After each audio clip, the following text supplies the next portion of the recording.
یہ باتیں کرنے کرانے کی ہیں کہ خود سے کام کر لینا سنت ہے؟ آپ نے 2 منٹ لگائے ہیں اور آپ نے کسی پر روب ڈال کے آپ فارغ ہو گئے۔ اخلاقی رویوں میں سب سے زیادہ ضروری تو دوسرے کا احساس کرنا ہوتا ہے۔ اخلاقی رویوں میں سب سے زیادہ حاجت تو دوسرے کی تکلیف اور شدت کا احساس کرنے کی ہوتی ہے۔ میرے صاحب فرمایا کرتے تھے 10 منٹ کیوں انتظار کراتے ہو لوگوں کو؟ تم نے ممبر پہ کہا تھا میں 2:15 بجے جماعت کراؤں گا، 2:16 کیسے ہوئے؟ تمہیں اس کا پاس ہونا چاہیے تھا، تمہیں خیال ہونا چاہیے تھا کسی شخص کو کسی وجہ سے کوئی تکلیف، کوئی کسی اذیت کا شکار کیوں ہو، کوئی پریشان۔ میں اب تو الحمدللہ آپ اتنی بڑی تعداد میں آ گئے کہ جگہ آپ کے لیے مشکل ہو گئی، ورنہ شروع میں جب میں محافل کا ٹائم دیتا تھا تو میں وقت پہ چلا جاتا تھا۔ اگر کسی سے کہا ہے نا کہ 6 بجے آئیں گے تو 6 بجے چلے گئے، وہ کئی والی گھر والے پوچھتے سن تسی آ بھی گئے ہو، تو میں کہتا سانو تسی ویلے ہیں سمجھ لو۔ ہمارا مزاج نہیں ہے نا جی، بلکہ ایک تقریب میں مجھے دعوت دی گئی تو اس پہ لکھا تھا 6 بجے، تو میں وہاں پہنچا تو میزبان بھی نہیں آئے تھے۔ مجھے بتائیں شادی کا کارڈ سارا خاندان بیٹھ کے لکھتا ہے نا، روانگی برات 1 بجے جاتی ہے برات، مشترکہ جھوٹ بولا سارے خاندان نے، یہ رونے کی بات ہے، ہنسنے کی تھوڑی ہے۔ مسلمان اور جھوٹ بولے، مشترکہ طور پہ کہا یہ جھوٹ ہے۔ محفل ہوگی بعد از نماز عشاء، تو ختم کب ہوگی یہ بھی تو بتائیں۔ آپ نے قوم کو تو ایک شخص کا بتایا تھا کہ فلاں صاحب خطاب کریں گے، یہ مقامی قومی عالمی شہرت یافتہ، یہ کہاں سے آ گئے؟ کیوں تکلیف دی گئی؟ بلکہ ہم نے تو منصوبہ بندی کی ہے کہ لوگ ہمارے جلسوں میں نہ آئیں۔ ستائے اتنا ہے، ایک جگہ پہ میں حاضر تھا تو 1:30 بجے مجھے مائک دے رہے تھے، اب تو میں جاتا نہیں ہوں، رات کو چھوڑ دیا ہے۔ 1 بجے رات کو مائک دے رہے ہیں تو نقیب بیچارہ رٹی رٹائی بات کر رہا ہے، کہتا ہے بلا تاخیر۔ میں نے کہا ابھی بھی بلا تاخیر ہے، کر لو تھوڑی تاخیر۔ خدا کے بندو ختم کرو، آدھے گھنٹے میں مسئلے کی سمجھ آ جاتی ہے، ایک پیغام دو، بات ختم ہو گئی۔ اتنا الجھاؤ اور اتنا بات کو کھینچنے کا معنی کیا؟ اپنے رویوں کے اندر، میں چلا گیا 6 بجے تو میزبان صاحب بھی نہیں آئے تھے، تو وہ تقریب کب شروع ہوئی؟ 9 بجے۔ تو میں نے ان سے کہا غور سے دیکھ لو کہیں میں تو نہیں الٹا پڑتا رہا، 9 اور میں 6 سمجھتا رہا ہوں۔ یہ چھوڑے ان چیزوں کو، اپنی زندگی میں آپ نظم پیدا نہیں کریں گے تو کوئی کام کیسے کریں گے؟ حضرت حکیم الامت مفتی احمد یار خان صاحب نعیمی رحمۃ اللہ علیہ، مفتی صاحب رحمۃ اللہ علیہ جب جمعے والے دن الحمدللہ کہتے تھے نا تو پورا 1 بجا ہوتا تھا۔ لوگ گھڑی کو کہتے تھے تو غلط ہو سکتی ہے، پر مفتی صاحب پورے ٹائم پہ الحمدللہ کہتے ہیں۔ بلکہ ان کے بارے میں معروف ہے کہ وہاں ایک ذمہ دار تھا، بھینسوں کا دودھ دھوتے ہیں نا دیہاتی لوگ، تو عصر کی اذان سے 5 منٹ پہلے مفتی صاحب مسجد تشریف لے جاتے۔ یہ اخلاق ہے، یہ آپ کا رویہ ہے، یہ آپ کا انداز ہے۔ عصر کی اذان سے 5 منٹ پہلے جاتے تھے، جا کے وضو بنانا پڑے تو سنت ادا کر کے بر وقت نماز میں شامل ہو جائیں۔ تو مفتی صاحب گزر جاتے تو وہ ذمہ دار اپنے بیٹے سے کہتا کہ اب آپ نا بچے کو چھوڑیں بھینس کے نیچے تاکہ ہم بھینسوں کا دودھ دھوئیں۔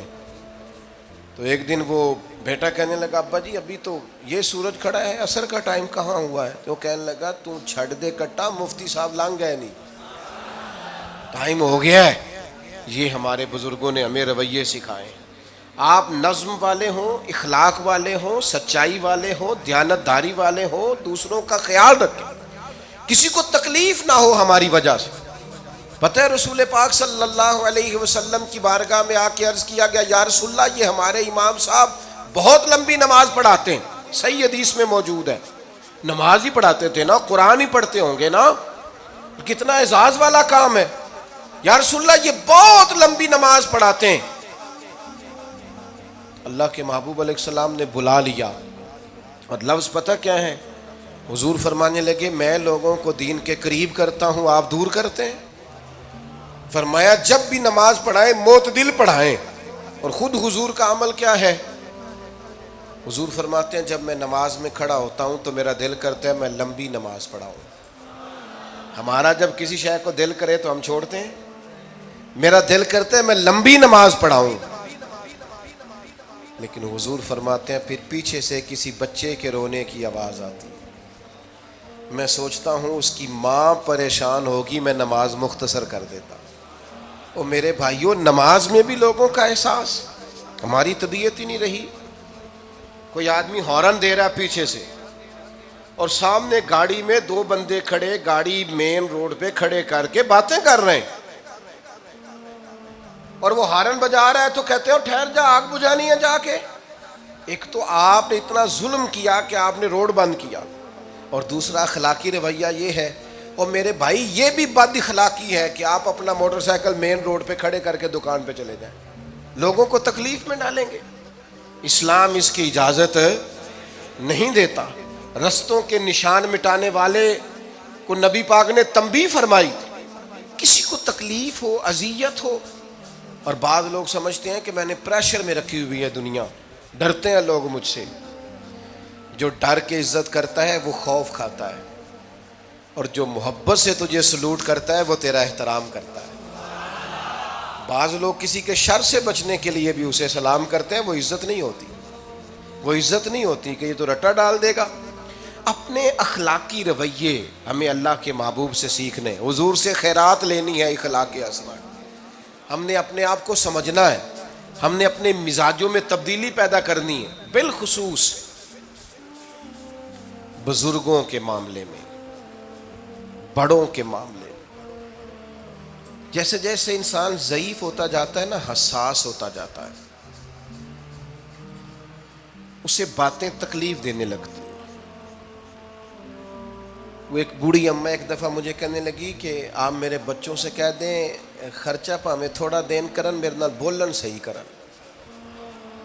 وہ جب اپنی بیویوں کے سامنے میرے ساتھ تھوڑا والیوم اونچا کر کے بات کرتے ہیں آواز کا، تو مجھے تکلیف ہوتی. اپنا رویہ، لہجہ، اس پر غور ہو. جوانی میں ہی تو برداشت کرنا ہوتا ہے. اپنے مزاج کو کبھی بکھرنے اور ٹوٹنے نہ دیں. اور سب سے زیادہ بندے کا پتہ ہی تب چلتا ہے جب کوئی اسے پورا غصہ دلائے، جو پھر کنٹرول کرے، وہی تو کمال آدمی ہوتا ہے. آ کے کہا گیا تھا نا نبی پاک علیہ السلام کو کہ یا رسول اللہ، وہ معاذ اللہ ان لفظوں کے ساتھ تانا و تشنیع کرتے ہیں، نقل کفر، کفر نہ باشد. تو حضور فرمانے لگے وہ پتہ نہیں کس کی باتیں کرتے ہیں، مجھے تو اللہ نے محمد بنا کے بھیجا. میں تو محمد ہوں، اور محمد ہوتا ہی وہ ہے جس کی تعریفیں ہوں. وہ پتہ نہیں کس کی باتیں کر رہے ہیں، چھوڑو. وہ پتہ نہیں اس کی بات کر رہے ہوں گے جس کا وہ معاذ اللہ نام بگاڑتے ہیں. میرے عزیز، تھوڑا سا برداشت، اور آپ جملوں سے غور کریں، کسی کے لہجے سے غور کریں کہ وہ بندہ کہیں تکلیف میں تو نہیں، آزمائش میں تو نہیں. میں پہلے ہی مختصر تقریر کرنا چاہ رہا تھا، اب آپ لوگوں نے اور مختصر کرا دیا مجھ سے، تو میں بس بات کو سمیٹنے لگا ہوں، آپ غور فرمائیں گے. ایک دن نبی پاک علیہ السلام نے سید عائشہ صدیقہ رضی اللہ تعالیٰ عنہ سے فرمایا. حضور فرمانے لگے عائشہ، جب آپ مجھ سے خوش ہوتی ہیں تب بھی مجھے پتہ چل جاتا ہے، اور جب آپ کے دل میں کوئی بات ہوتی ہے تب بھی پتہ چل جاتا ہے. تو سیدہ پاک عرض کرنے لگی حضور مجھے میری ماں روئے، میں اور آپ سے ناراض. تو کریم فرمانے لگے بتاؤں پھر؟ یا رسول اللہ فرمائیے. حضور فرمانے لگے عائشہ آپ کبھی کبھی قسم اٹھاتی ہیں؟ یا رسول اللہ اٹھاتی ہوں. فرمایا جب آپ خوش ہوتی ہیں تو کہتی ہیں مجھے رب محمد کی قسم، اور جب دل میں کوئی بات ہوتی ہے پھر کہتی ہو جناب ابراہیم خلیل کے رب کی قسم. پھر حضرت ابراہیم کی نسبت سے قسم اٹھاتی ہو. تو جناب عائشہ کہتی ہیں حضور کی بات سن کے جو میرا حال تھا میں بتا نہیں سکتی. یا رسول اللہ آپ اتنا خیال کرتے ہیں؟ یہاں تک خیال فرماتے ہیں کوئی کیا بول رہا ہے؟ کہتی میں نے فوراً عرض کی کہ یا رسول اللہ مجھے رب محمد کی قسم ہو، میری زبان سے نام ہی جاتا ہے، میرے دل میں آپ ہر وقت موجود رہتے.